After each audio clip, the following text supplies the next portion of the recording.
எல்லோருக்கும் வணக்கம். எல்லோரையும் இந்த ஸ்கேல்ப் அக்யூபஞ்சர் வகுப்புக்கு அன்போடு வரவேற்கிறேன். போன வகுப்புல நம்ம டோப்போமைன் டோப்போமைன் செக்ரியேஷன் பத்தி நம்ம பார்த்துட்டு இருந்தோம். அது ஒரு ஹார்மோன் இல்ல நியூரோ டிரான்ஸ்மிட்டர் அப்படின்றத சொல்லலாம். ஸோ அதை பத்தி டீடைல் தான் இன்னியோட வகுப்புலயும் ஒரு சில விஷயங்கள் நம்ம பார்க்கலாம். இந்த டோப்போமைன் அப்படின்னு சொல்லக்கூடிய நியூரோ டிரான்ஸ்மிட்டர், இந்த நியூரோ டிரான்ஸ்மிட்டர் பார்த்தோம்னா உடம்புல நிறைய நியூரோ டிரான்ஸ்மிட்டர்ஸ் இருக்கு. கிட்டத்தட்ட ஒரு 50 நியூரோ டிரான்ஸ்மிட்டர் இருக்கு. அதுல நம்மளுக்கு காமனா நியூரோ டிரான்ஸ்மிட்டர்ஸ் அப்படின்னு பார்க்கும்போது டோப்போமைன், செரட்டோனின், குளூட்டோமைன், என்டார்பின், ஆக்சிடோசின், இப்படி நிறைய விதமான நியூரோ டிரான்ஸ்மிட்டர்ஸ் இருக்கு. இந்த நியூரோ டிரான்ஸ்மிட்டர்ஸ்ல ஒரு முக்கியமான நியூரோ டிரான்ஸ்மிட்டர் தான் இந்த டோப்போமைன். இந்த டோப்போமைன் வந்து இந்த பேசல் கேங்லியா இருக்கக்கூடிய இந்த பகுதியில தான் செக்ரியேட் ஆகுது. ஸோ இது வந்து நம்ம ட்ரீட்மெண்ட் கொடுக்கணும்னா இந்த ஃப்ரான்டல் ரீஜன்ல அந்த உச்சி குழி அப்படின்னு சொல்லக்கூடிய இந்த பகுதியில நம்ம நீடில் போடுறது மூலியமா அந்த டோப்போமைன் செக்ரியேஷன் அதிகமா இருக்கும், நல்லதா இருக்கும். ஸோ இந்த டோப்போமைன் செக்ரியேஷன் எதுக்கு அப்படின்றத நம்ம பார்த்தோம். பிளஷர், ஒரு சந்தோஷ உணர்வு, ஒரு செல்ஃப் சாட்டிஸ்பாக்சன், நம்ம செய்யக்கூடிய வேலைகள்ல நம்மளுக்கு ஒரு செல்ஃப் சாட்டிஸ்பாக்சன் கிடைக்கிறதுக்கு, அப்புறம் ஒரு மோட்டிவேஷன் ஃபேக்டர், ஒரு நம்மள நாமே மோட்டிவேட் பண்ணிக்கிறதுக்கு ஒரு முக்கியமான ஒரு ஹார்மோன், ஒரு நியூரோ டிரான்ஸ்மிட்டர் தான் இந்த டோப்போமைன் அப்படின்றது. அது மட்டும் இல்லாம இந்த பார்க்கின்சன், அல்சைமர்ஸ், அதாவது மூமெண்ட் பாதிக்கக்கூடிய நோய்கள் நிறைய இருக்குது. உடம்புல இருக்கிற மோட்டார் மூமெண்ட் பாதிக்கக்கூடிய விஷயங்களுக்கு எல்லாத்துக்கும் சரி பண்ணக்கூடியது இந்த டோப்போமைன் அப்படின்னு சொல்லக்கூடிய ஒரு ஹார்மோன். ஸோ இதை பத்தியான ஒரு விஷயம் தான் நம்ம இன்னைக்கு பார்த்துட்டு இருக்கிறோம். இந்த நியூரோ டிரான்ஸ்மிட்டர்னா என்னன்னா, ரொம்ப சிம்பிளா ஒரு கெமிக்கல் மெசேஜஸ் ஒரு நியூரான்ல இருந்து இன்னொரு நியூரானுக்கு டிரான்ஸ்மிட் ஆகி அந்த அந்த கெமிக்கல் மெசேஜஸ் வந்து கரெக்டா அது போகக்கூடிய இடத்துல கரெக்டா ரீச் ஆகும்போது தான் அதோடைய மூமெண்ட்ஸ், இப்போ வந்து ஒரு டோப்போமைன் வந்து கைகளை சரியாக மூவ் பண்ணும் அப்படின்னா அந்த டோப்போமைன் வந்து பிரெயின்ல இருந்து சுரந்து அந்த கைகளுக்கு போகணும், அப்புறம் கால்களுக்கு போகணும். இத மாதிரியான விஷயங்கள் நடந்தாதான் உடம்புல வந்து அதோடைய பலன், அதோடைய நியூரோ டிரான்ஸ்மிட்டருடைய பலன் வந்து ரீச் ஆகும். ஸோ இது வந்து நியூரான்ஸ் மூலியமா, பிரெயின்ல இருந்து வரக்கூடிய ஒவ்வொரு நியூரான்ஸ் மூலியமா டிராவல் ஆகும். இந்த பிக்சர்ல பாக்குறது தான் ஒரு நர்வ் செல். ஒரு நர்வ் செல்ல இருந்து இன்னொரு நர்வ் செல்லுக்கு இந்த நியூரோ டிரான்ஸ்மிட்டர் பாஸ் ஆகும். ஸோ இதுக்கு நடுவுல பாஸ் ஆகக்கூடிய ஒரு பிரிட்ஜ் மாதிரியான ஒரு இதுதான் வந்து இந்த ஆக்ஸான் அப்படின்னு சொல்றது. இந்த ஆக்ஸான் மூலியமா, ஒரு நர்வ் செல்ல இருந்து எண்ட்ல இருந்து அடுத்த நர்வுக்கு டிரான்ஸ்பர் ஆகுறது இந்த ஆக்ஸான் மூலியமா தான் டிரான்ஸ்பர் ஆகுது. ஸோ இதுல பார்த்தோம்னா இதுதான் இந்த இந்த ஆக்ஸான்ல இருந்து அதோட எண்டு, ஒரு செல்லோட எண்டு இன்னொரு செல் ஆரம்பம், இது ரெண்டும் ஜாயின் ஆகக்கூடிய இடம் தான் இந்த பிக்சர்ல வந்து நம்ம பெருசா பாக்குறது. இதுக்குள்ள இருக்கிறது நியூரோ டிரான்ஸ்மிட்டர். நம்ம பார்த்திருக்கோம், நிறைய விதமான நியூரோ டிரான்ஸ்மிட்டர்ஸ் இருக்கு. ஸோ அது எல்லாமே இந்த சின்ன கவரிங் மாதிரி இருக்குல்ல, இதுக்குள்ள இருக்கும். இந்த இதுல இருந்து ஒரு செல்ல இருந்து ஸ்டார்ட் ஆகி இன்னொரு செல்லுக்கு ரீச் ஆகுறது, இந்த ஒரு செல்ல இருந்து பாஸ் ஆகுறது, இந்த செல் வந்து ரிலீஸ் பண்றது, இது பேர் வந்து ப்ரீ சினாப்டிக் நியூரான் அப்படின்னு சொல்லுவோம். ஏன்னா இந்த செல்ல இருந்து அடுத்த செல்லுக்கு பாஸ் ஆக போகுது. அது பாஸ் ஆனதுக்கு அப்புறம் அது வந்து போஸ்ட் சினாப்டிக் நியூரான் அப்படின்னு சொல்லுவோம். இது ரிலீஸ் ஆகுற நியூரான், இது இங்க வந்து ரிசீவ் ஆகக்கூடிய இந்த நியூரோ டிரான்ஸ்மிட்டர். ஸோ இதுல வந்து இது உள்ள ரிசெப்டர்ஸ் இருக்கும். ஒரு செல்ல இருந்து இன்னொரு ரிசெப்டர் மூலியமா, ரிசெப்டர்ல தான் அந்த நியூரோ டிரான்ஸ்மிட்டர்ஸ் வந்து பைண்ட் ஆகிட்டு அடுத்த செல்லுக்குள்ள போகும். இந்த ப்ராப்பர்ட்டி பாதிக்கும் போது நிறைய விஷயங்கள் உடம்புல பாதிக்கப்படுது. இந்த மூமெண்ட்டுக்கான விஷயமா இருந்தாலும் சரி, நிறைய மூட் ரிலேட்டட் ப்ராப்ளம்ஸா இருந்தாலும் சரி, நிறைய விஷயங்கள். மெயினா சொல்ல போனா டிப்ரெஷனும் இந்த டோப்போமைன் செக்ரியேஷன் சரியா சுரக்காததுனால இந்த டிப்ரெஷன் அப்படின்ற கூடிய பிரச்சனை இருக்கு. இப்போ வந்து நிறைய பேருக்கு ஆஃபீஸ்ல ஸ்ட்ரெஸ் மூலியமா, இல்ல ஸ்டூடெண்ட்ஸ்க்கு படிப்பு மூலியமா, இல்ல ஃபேமிலி மேட்டர்ஸ் மூலியமா, நிறைய விஷயங்கள் மூலியமா ஸ்ட்ரெஸ் உருவாகுது. இந்த ஸ்ட்ரெஸ் படிப்படியா அதிகமாக தான் அந்த டிப்ரெஷன் அப்படின்ற ஒரு கண்டிஷன்ல கொண்டு போய் விடுது. அந்த டிப்ரெஷனையும் சரிப்படுத்தக்கூடிய இந்த டொபமைன் செக்ரியேஷன் சரியா இருக்கும்போது இந்த டிப்ரெஷன் ப்ராப்ளமும் சரியாகும். ஸோ இதுதான் நம்ம பார்க்குறோம். இந்த சினாப்டிக் வெசல்குள்ளதான் இந்த நியூரோ டிரான்ஸ்மிட்டர்ஸ் இருக்கும். இந்த டொப்பமைன் வந்து இதுல இந்த பிக்சர்ல பார்க்குறோம். இந்த சினாப்டிக் வெசல்ல இருந்து அடுத்த நியூரானுக்கு டிராவல் ஆகிறதுக்கு முன்னாடி இங்க ரெசிப்டர் இருக்கு, டோப்பமைன் ரெசிப்டர்னே இருக்கும். அந்த டோப்பமைன் ரெசிப்டர்ல தான் அந்த டோப்பமைன் இந்த செல்ல இருந்து அந்த ஆக்சானோடைய ஒரு எண்டுல இருந்து இன்னொரு ஆக்சானுக்குள்ள பாஸ் ஆகும்.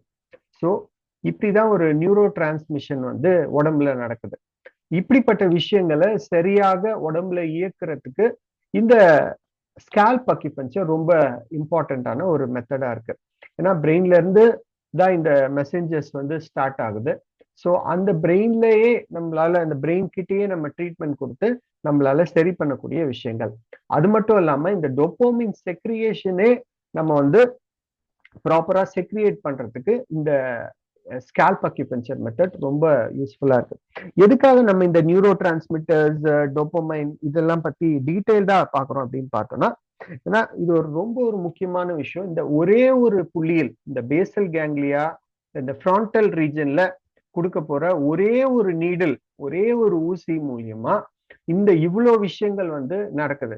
ஏன்னா டிப்ரெஷன் அப்படின்றது இன்னையோடைய காலத்துல பார்த்தோம்னா ரொம்ப ஒரு பெரிய ஒரு பிரச்சனையா இருக்கு. நிறைய மெயினா வந்து மென்னை விட விமனுக்கு தான் இந்த டிப்ரெஷன் அப்படின்ற பிரச்சனைகளுக்குள்ள அவங்க போறாங்க.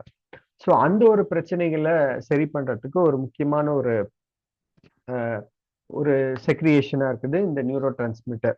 அது மட்டும் இல்லாம ஸ்லீப் ப்ராப்ளம், தூக்கமின்மை, இன்சோமினியா, மெமரி ரிலேட்டட் ப்ராப்ளம், ஞாபக மறதி ஆன விஷயங்கள், heart rate, kidney function, blood வெசலோடைய ஃபங்க்ஷன் ப்ராப்பரா ஃபங்க்ஷன் ஆகுறதுக்கு, அது மட்டும் இல்லாம பெயினை ப்ராசஸ் பண்றது ஒரு முக்கியமானது இந்த dopamine neuro transmitter, Parkinson disease, Alzheimer disease, அதுக்கப்புறம் இந்த குழந்தைகளுக்கு வந்து பார்த்தோம்னா attention deficit hyper activity disorder சொல்லுவாங்க, ஏடிஹெச்டி அப்படின்னு சொல்லக்கூடிய ஒரு கண்டிஷன். இந்த கண்டிஷனும் இப்போ நிறைய குழந்தைகளுக்கு ரொம்ப காமனா இருக்குது. ஸோ இது மாதிரியான அட்டென்ஷன் டெபிசிட் சில்ட்ரன்ஸ்க்கும் நம்ம இந்த இந்த ஒரு பாயிண்ட்ல மட்டும் நம்ம நீடில் போடுறதுனால நம்ம உடம்பு ஃபுல்லா பாடி அக்குபஞ்சர்ல ஒரு 20 பாயிண்ட்டுக்கு போடுறதுக்கு ஒரு ஈக்குவலான பாயிண்ட் இந்த ஒரு சிங்கிள் பாயிண்ட். ஸோ இந்த ஒரு பாயிண்ட்ல இவ்வளோ ஒரு பெனிஃபிட் இருக்கு அப்படின்றத நம்ம தெரிஞ்சுக்கணும் அப்படின்றதுக்காக தான் இவ்வளோ டீட்டெயில்டான நம்ம எக்ஸ்பிளனேஷன் கொடுக்குறோம். ஸோ பொதுவாக இந்த டோப்பமைனுடைய ஃபங்க்ஷன்ஸ் நம்ம பார்த்துருக்கோம். மூட், ஃபீல் குட், நம்ம அந்த நீடில் அந்த இடத்துல போட்ட உடனே நம்மளுக்கு ஒரு நம்ம என்னதான் ஒரு கஷ்டமான சூழ்நிலை ரொம்ப சோகமா இருந்தாலும் ஒரு ஃபீல் குட் சென்சேஷன் நம்மளுக்கு வந்து வரும். அதே மாதிரி மூமெண்ட் ரிலேட்டடான எந்த ஒரு விஷயங்களா இருந்தாலும் கை நடுக்கம், ட்ரெமர்ஸ் அப்படின்னு சொல்லுங்க, நேரா ஒருத்தங்களை கை நீட்ட சொன்னா அவங்களால நீட்ட முடியும், அப்படியே கை ஷேக் ஆகிட்டே இருக்கும். இது மாதிரியான பிரச்சனைகளுக்கும் இந்த பாயிண்ட் நம்ம யூஸ் பண்ணலாம்.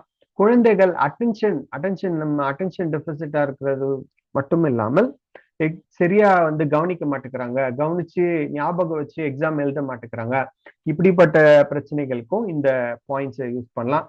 ஸ்லீப் டிப்ரெஷன்ல இருக்கிறவங்க, தூக்கமின்மை, இன்சோமினியா இருக்கிறவங்களுக்கு இவங்க எல்லாருக்குமே இந்த பாயிண்டை யூஸ் பண்ணலாம்.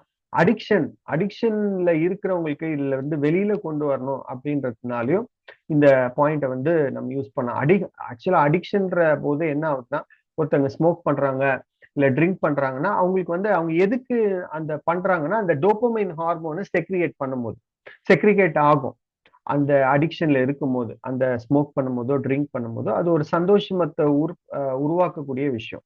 அப்போ இயல்பாவே அவங்களுக்கு அந்த சந்தோஷத்தை அந்த ஹார்மோனை நம்ம சுரக்க வச்சுட்டா அவங்க வந்து அந்த அடிக்ஷனுக்குள்ள விழமாட்டாங்க.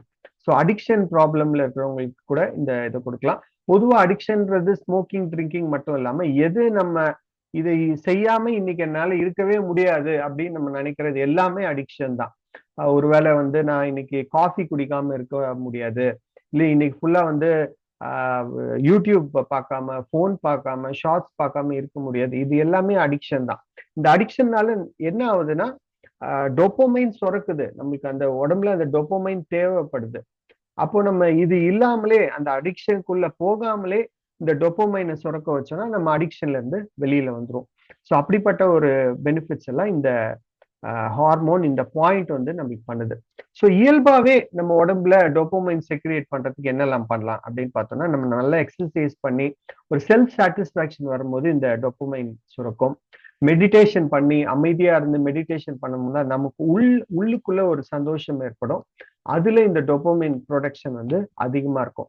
அதுக்கப்புறம் நல்ல தூக்கம், நல்ல ஒரு இரவு முழுதா ஒரு நிம்மதியான தூக்கம், கனவு இல்லாம ஆஹ் எந்தவித டிஸ்டர்பன்ஸும் இல்லாம ஒரு தூக்கம் இருந்தா இந்த டோபமைன்ஸ் இருக்கும். ப்ரோபயோட்டிக்ஸ் அப்படின்னு சொல்லக்கூடிய இந்த தயிர், அப்புறம் தேன், இது மாதிரியான பொருட்கள், ப்ரோபயோட்டிக் ப்ராடக்ட்ஸ் நம்ம சாப்பிட்றது மூலியமா நல்ல டோபமைன் செக்ரியேஷன் நேச்சுரலாவே இருக்கும். சன்லைட்ல, நல்ல சன்லைட்ல, நல்ல ஒரு மார்னிங் சன்லைட் ஒரு ஈவினிங் சன்லைட்ல போகும்போது இந்த டோபமைன் செக்ரியேஷன் வந்து ப்ராப்பரா நடக்கும். ப்ராப்பரா ஒரு செல்ல இருந்து ஒரு ஆக்சான்ல இருந்து இன்னொரு ஆக்சானுக்கு அந்த ரெசிப்டர்ஸ், அந்த டோபமைனோனுடைய ரெசிப்டர்ஸ் வந்து நிறைய இருக்கும். கரெக்டா டோபமைன் செக்ரியேட் பண்ணா மட்டும் பத்தாது உடம்பு, அது வந்து உடம்புல எல்லா பகுதியிலையும் ரீச் ஆகணும். ரீச் ஆகணும்னா அந்த ரெசிப்டர்ஸ் ஒரு செல்ல இருந்து இன்னொரு செல்லுக்கு பாஸ் ஆகணும்னா அந்த ரெசிப்டர் இருந்தாதான் அந்த அந்த நியூரோ டிரான்ஸ்மிட்டர் வந்து பாஸ் ஆகும். அந்த ரெசிப்டர் இல்லைன்னா, அந்த ரெசிப்டர் ப்ராப்பரா இல்லைன்னா டோபமைன் செக்ரியேஷனே இருந்தாலும் அந்த அந்த நியூரான்ஸ், அந்த நியூரோ டிரான்ஸ்மிஷன் வந்து நடக்காது. ஸோ அதுக்கு சன்லைட்ல நம்ம போகலாம். அதே நேரத்துல நல்ல ஒரு பீஸ்ஃபுல்லான இடத்துல, பீஸ்ஃபுல்லான ஒரு நேரத்துல ஒரு நல்ல மியூசிக் கேட்டுக்கலாம். பொதுவா நம்ம இருக்கிற இடத்துல, நம்ம ஆஃபீஸ்லயோ இல்லை ஒர்க் பண்ணும்போது ஒரு சின்ன ஒரு மெலடியான ஒரு மியூசிக் இல்லை ஒரு இன்ஸ்ட்ருமெண்டல் சவுண்ட்ஸோட நம்ம ஒர்க் பண்ணும்போது நல்ல நம்ம மூடு நல்லா ப்ராப்பரா இருக்கும். நிறைய டோபமைன் செக்ரியேஷன் இருக்கும். நீங்க சீக்கிரம் டயர்ட் ஆக மாட்டீங்க. எவ்வளவு ஒர்க் பண்ணாலும் இன்னும் ஒர்க் பண்ணலாம் அப்படின்ற ஒரு மைண்ட் வந்து ஆக்டிவா இருக்கும். அப்புறம் வந்து new experience, any new experience will boost the dopamine level அப்படின்னு சொல்லுவாங்க. புதுசா ஒரு இடத்துக்கு போறோம், இல்ல புதுசா ஒரு ஃபுட்டு ட்ரை பண்றோம், இல்ல புதுசா ஒரு விஷயங்கள், புதுசு புதுசா நிறைய விஷயங்கள் வந்து ஒரு சிலருக்கு பண்ணணும்னு தோணும். ஒரு சிலர் வந்து ரெண்டு விதமான விஷயங்கள் சொல்லுவாங்க. ஹெட்ரோ, ஹெட்ரோனா பண்ணதே பண்ணிட்டு இருப்பாங்க. ஹோமோ, ஹெட்ரோ, நியூட்ரோ, இது மாதிரியான ஃபோர்ஸஸ் இருக்கு நம்ம சுஜோக்ல. ஸோ அதுல பார்த்தோம்னா ஒரு கேரக்டர் பீப்புள் வந்து அந்த ஒரு விஷயத்தை விட்டு வெளியிலேயே வரமாட்டாங்க. இப்போ ஒரு ஹோட்டலுக்கு போனா ஐயோ அங்க வேற இப்போ ஒரு புது ஹோட்டலுக்கு போனா எப்படி இருக்கும், நல்லா இருக்குமா நல்லா இருக்கான்னு தெரியாது, அதனால தெரிஞ்ச இடத்துக்கே போயிட்டு இருப்பாங்க. இன்னும் ஒரு சிலர் பார்த்தோன்னா புதுசு புதுசா எக்ஸ்ப்ளோர் பண்ண ட்ரை பண்ணுவாங்க. அந்த புதுசு புதுசா எக்ஸ்ப்ளோர் பண்றவங்களுக்கு இந்த டொபோமைன் செக்ரியேஷன் நல்லா இருக்கும். அதே மாதிரி புதுசா இல்ல ஒரே இடத்துலயே இருந்துக்கலாம், எதுக்கு ரிஸ்க் எடுக்கணும் அப்படின்றவங்களுக்கு இந்த டொபோமைன் லெவல்லாம் பொதுவாகவே உடம்புல கம்மியா இருக்குன்றத நம்ம ஐடென்டிஃபை பண்ணிக்கலாம். அப்ப அவங்களுக்கு இது இந்த மாதிரியான பாயிண்ட்ஸ்ல நம்ம நீடில் பண்ணும்போது, ட்ரீட்மெண்ட் கொடுக்கும்போது அவங்களுக்கு இந்த டொபோமைன் செக்ரியேஷன் நல்லா இருக்கும். புதுசு புதுசா ட்ரை பண்ணுவாங்க. அவங்க பொதுவான இந்த ஹோட்டல்ஸ் மாதிரி விஷயம் இல்லாம அவங்க லைஃப்லயே அச்சீவ் பண்றதுக்கும் புது புது விஷயங்களுக்கு அவங்கள ஊக்கப்படுத்திப்பாங்க, தன்னைத்தானே ஊக்கப்படுத்திப்பாங்க. அவங்களுக்கு திறமை இருக்கும், திறமை இருந்தும் இதை ஏன் நம்ம ட்ரை பண்ண மாட்டேங்கிறோம், ஐயோ இதை ட்ரை பண்ணா இந்த பிசினஸ்ல நம்ம புதுசா ட்ரை பண்ணா லாஸ் ஆயிடும், இப்படி ஆயிடும் அப்படி அப்படின்னு ஒரு பயம் வந்து இருந்துகிட்டே இருக்கும். அந்த பயத்தெல்லாம் ஒரு நீக்கிட்டு ஒரு அடுத்த லெவல்ல புதுசா ட்ரை பண்றதுக்கு இந்த டோபமைன் செக்ரியேஷன் ரொம்ப யூஸ்ஃபுல்லா இருக்கும். அதுக்கான ஒரு முக்கியமான பாயிண்ட் தான் இந்த ஃப்ரான்டல் ரீஜன்ல இருக்கக்கூடிய இந்த பாயிண்ட். இதுல வந்து இந்த உச்சிக்குழி அப்படின்னு சொல்லும், குழந்தை நம்ம பிறந்து கொஞ்சம் 6 மாதங்கள் வரைக்கும் அந்த இடம் ஓப்பனா இருக்கும். அப்புறம் தான் இந்த கொரோனல் ஸ்டூச்சர் வந்து ஜாயின் ஆகி கொரோனல் ஸ்டூச்சரும் சாகிட்டல் ஸ்டூச்சரும் சேரக்கூடிய இடம். அந்த இடத்துல சேர்ந்து அது வந்து ஒரு ஸ்ட்ராங்கான இடமா ஆயிடும். ஸோ அந்த பாயிண்ட்ல தான் நம்ம இந்த நீட்லிங் பண்றோம். எனி நீடில், சின்ன நீடில், நீங்க சுஜோக் நீடில் எடுத்துக்கிட்டாலும் ஒரு 2 or 3 நீடில்ஸ் போடலாம். இல்லைன்னா இல்ல 1 சூன் நீடில், 2 சூன் needle, any depth, any size of needles வந்து நம்ம போடலாம். இதோடைய ரிசல்ட் வந்து இமீடியட்டா நம்மளால தெரியும். நம்ம ரொம்ப டயர்டா இருக்கும், டல்லா இருக்கும், சோர்வா இருக்கும் அப்படின்னா போட்டு வித்தின் 1 minute, ஃபியூ செகண்ட்ஸ்குள்ளேயே நம்மளுடைய மூடே அப்படியே வந்து டோட்டலா மாறும். ரொம்ப டயர்டா இருக்கு, என்னால வேலை செய்ய முடியல, இன்னும் நிறைய ஒர்க் அப்படின்ற ஒரு சூழ்நிலை இருக்கும்போது இமிடியேட்டா போட்டு அடுத்த ஃபியூ மினிட்ஸ், ஃபியூ செகண்ட்ஸ்க்குள்ள உங்களுக்கு அந்த டிஃபரன்ஸ் தெரியும். நீங்க அதுக்குள்ள நம்ம எடுத்த ஒர்க் எடுத்தோமோ அதை பண்ணி முடிக்கணும் அப்படின்ற ஒரு கான்ஃபிடன்ஸ் நம்மளுக்கு வரும். ஸோ அப்படிப்பட்ட ஒரு எக்ஸலண்டான பாயிண்ட் தான் இந்த பாயிண்ட். இந்த பாயிண்ட் யூஸ் பண்ணுவோம். வரப்போற வகுப்புல நம்ம இன்னும் நிறைய விஷயங்கள் தெரிஞ்சுப்போம். மீண்டும் சந்திப்போம். நன்றி, வணக்கம்.